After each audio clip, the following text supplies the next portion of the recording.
Hello and welcome to Questions with Mike. I'm your host, Mike.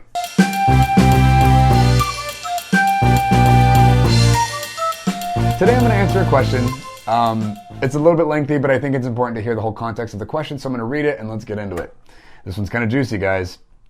A topic suggestion. I would love to hear you expand on opposite sex friendships and navigating them well. I guess another way to say that would be like co-ed friendships. It seems like you have a lot of great and connected friendships with the opposite sex, either as a mentor or a dad or a brother.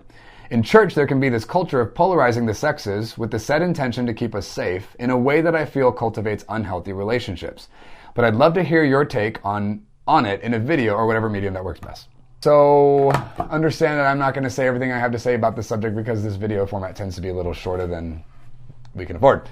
But let's talk about it. When it comes to building friendships in general, but then especially with the gender thing that's going on, one thing we need to be mindful of, and one thing that took me a long time to figure out, which I don't want to admit, but it's true, is when you are engaging in a relationship, a friendship with someone of the opposite sex, what you have to realize on either end of this relationship, the other person has a whole different cultural condition, it's like societal conditioning that they've gone through. That what they value, what they think about, what they're looking for has been shaped and honed in a certain way that causes them to experience you because of your body parts in a different way than they'd experience somebody else who shares the same parts. Which sounds really funny, but it's a thing, and it's something that's very pronounced, obviously, in society and in our culture. So knowing that that's how they come to you, how that gets met up, you have to realize that some of the actions and choices you make in that relationship are going to be perceived in a certain way. And it's not it's not based on your intention. It's going to be based on their conditioning, right? Their pre-programmed state before they meet you or before they engage with you or whatever. So we want to be mindful of that. Not as a slave. We're not subject to the thing. We don't owe them anything necessarily in this, but we want to be mindful because we understand that they're going to receive us through that lens. They're going to experience you from that place. So growing up, I had to learn through my own clunky version of this, and I think all of us have this, what it looks like to be friends with a girl, even if you don't have romantic feelings for them, how to navigate those exchanges without sending the wrong message that I actually feel more for you than just friends or friendship or whatever. Because as a guy, if you don't have that feeling for someone, and she thinks you do, or she thinks you're pursuing her or inviting her into this unique, exclusive, intimate place that only belongs to the person you clearly would have romantic feelings for, then she tends to get really confused when she's started saying yes and following you down that road and it's all unspoken and confusing, whatever. And then you confirm either through obvious, blatant choices or through English or your conversation, I don't feel this way for you. And now all of a sudden she feels like she's naked and confused and punched in the face and was going in this direction with some momentum, and all of a sudden she hits a brick wall. That can be really jarring and super not fun for girls, right? Or for anybody, for that matter. But I've seen that a lot, and I've personally been, complicit to that kind of a dynamic, which I'm not proud of. So that's something we want to be mindful of. Guys, women are sensitive generally, right? And it's interesting, especially in our dating culture, women, especially in the Christian world, women are responsive to men being the pursuer, men being the one who initiates and invites them into something, which is such a vulnerable position for them to be in. And so as we engage in these dynamics, you do have these unspoken things that are at play, whether you want them to be or not, and it's something you have to recognize and take responsibility for. It's not something you have to necessarily come under. You're not oppressed by this. But if you understand that's the nature of the landscape that you're engaging with them in, then you start making a little more intentional choices in how you choose to move toward them, right? And as you do that, if you consistently demonstrate clear boundaries, clear communication, you don't flirt with weird lines and make them blurry, you actually protect her heart from opening up and blossoming towards you in a way that you don't actually want.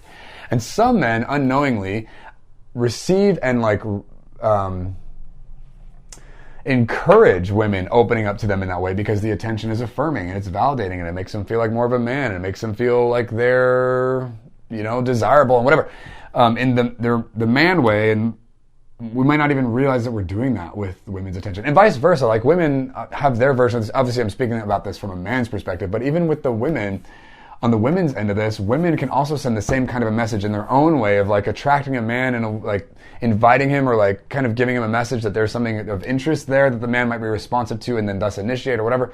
on either end of this relationship, and I don't know that I need to get into the mechanics of this, like there are obvious unspoken things going on that we want to be mindful of, not fearful of, not paranoid of, but mindful and aware. And as we are mindful of those things, there are helpful practices to put in place to make sure that you don't actually end up engaging, certain kind of dynamics in a relationship that you don't actually want, or you don't have the willingness to follow through on, or there's not a commitment for that.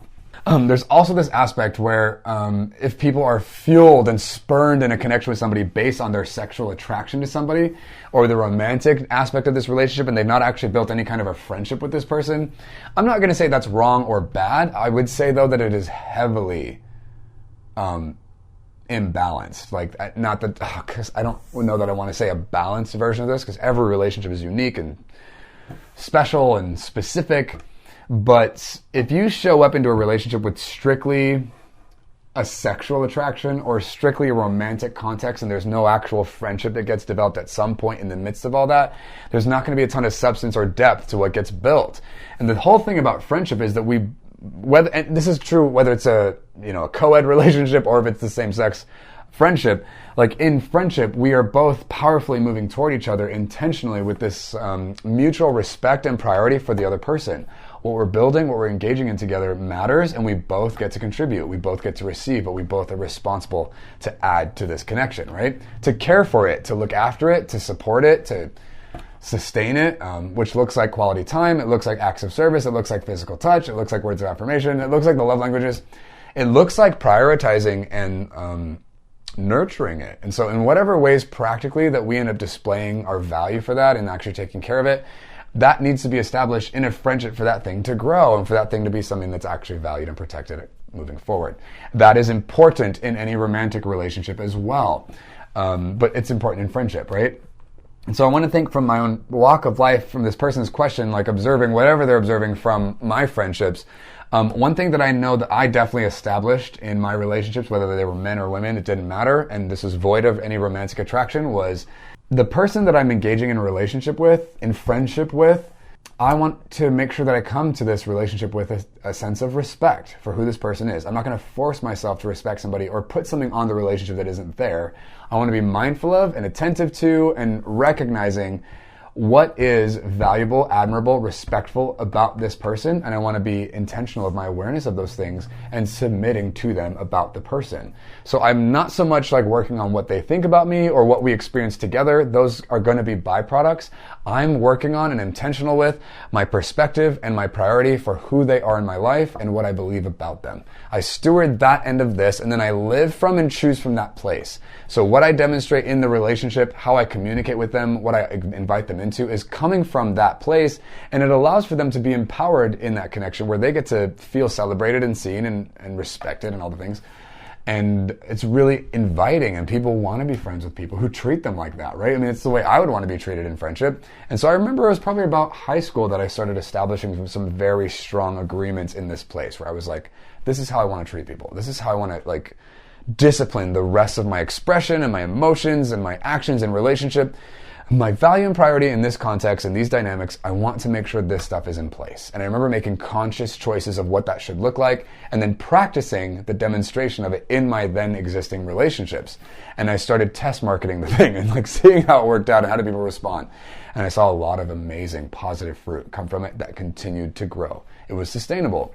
And I've only just refined that over the years. But it's coming from who are they, what do they carry, what do they value, and what does that mean for me?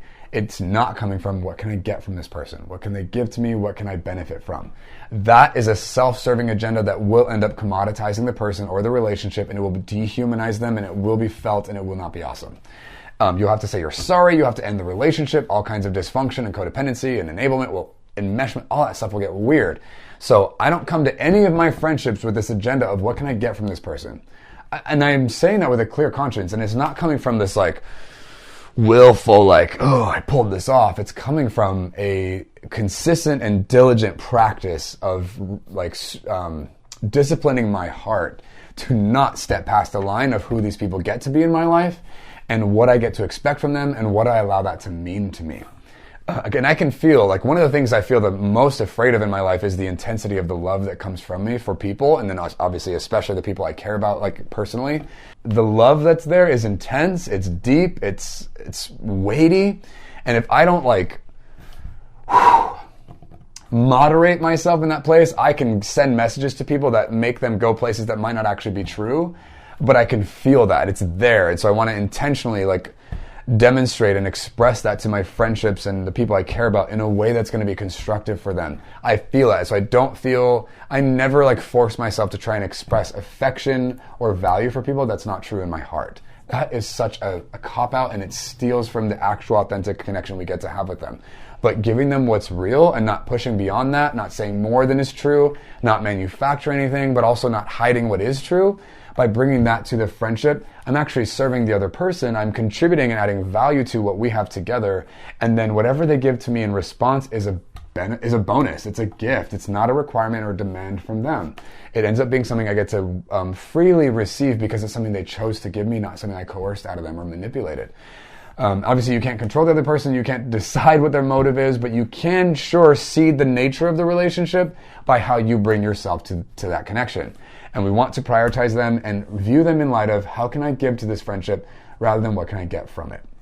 The lust thing is the opposite of this, right? The erotic love is what can I get out of this? How can this relationship gratify me? How can it please me? How can I feel the way I want to feel from this person? I'm not saying that's wrong or bad. I'm saying that doesn't belong in friendship. That's not how this works. It's what do I get to give? What am I privileged and honored to contribute? How do I get to uniquely uphold the value of this person and then get to demonstrate that to them and to the world together? So hopefully that answers the question. Let me know. If not, feel free to chime in. If you guys have any other questions or thoughts on this, please put them in the comments below. And feel free to give this video a like, subscribe to the channel. We would love for you to join us on the journey as we keep going. If you have any other questions you want me to answer in this series, please shoot us an email at contact@mikemayashiro.com. Put it in the subject line. We'd love to answer your questions. Thank you for watching, you guys. We will